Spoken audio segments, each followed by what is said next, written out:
मैं पहले भी एक बार मीरापुर मेरा आना हुआ था और तब मैं सिर्फ आपकी बेटी के हैसियत से आई थी।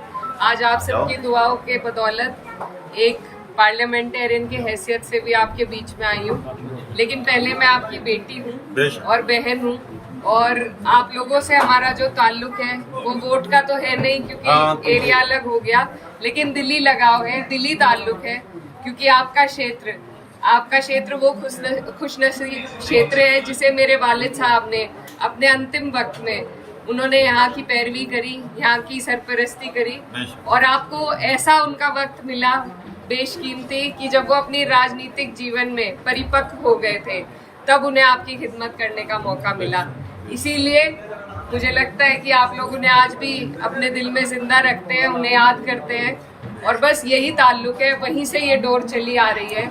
और मेरी बस आप सबसे यही गुजारिश है कि इस प्यार को आपने जितनी दुआओं से मुझे नवाजा है इसको इसी तरीके से बरकरार कर रखे, क्योंकि वोट तो आप नहीं डाल सकते लेकिन आपकी जो दुआओं हैं उसी का असर रहा कि इतना मुश्किल चुनाव हम जीत पाए। और मैं भले ही अपने क्षेत्र की पैरवी करूं लेकिन आप लोग मेरे से दूर नहीं है, बहुत नजदीक हैं। जहां भी जिस भी लायक में हूँ आप लोगों का कोई ऐसा काम, कोई ऐसी अड़चन जिसे मैं दूर कर सकूं तो वो मेरे पास जरूर आइएगा आप। और इंशाल्लाह जैसे मेरे वालिद साहब आप सबके लिए खड़े रहते थे मैं भी उसी तरीके से खड़ी रहूंगी।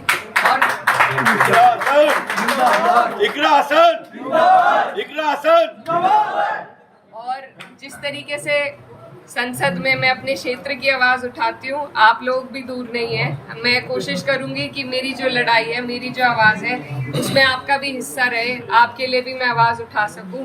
और ये घर हमारा पुराना घर रहा है, नजीर भाई है, इनसे पुराना ताल्लुक है, तो ये ताल्लुक ये इसी तरीके से बनकर बरकरार रहेगा।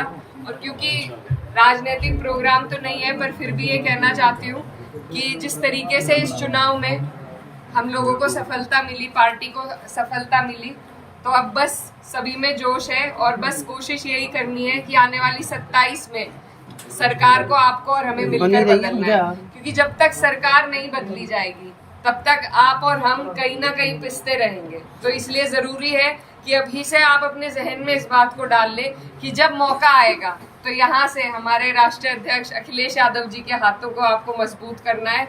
और सरकार 10 साल से हम झेल रहे हैं, अब की बार मेहनत करके बिना किसी उसके सबको एकजुट होकर उसे बदल के दिखाना है, अपनी सरकार बनानी है। तो 27 के लिए आप लोग अभी से मेहनत में जुट जाइए। और उससे पहले ही आपके यहाँ उपचुनाव भी है, तो जिस तरीके से हमारी पार्टी की सीटें आई हैं उसी तरीके से अब जो जिन सीटों पर उपचुनाव होगा मेरी आप लोगों से गुजारिश है कि आप अपनी तरफ से एक उदाहरण पेश करें कि सारी सीटें समाजवादी जीते।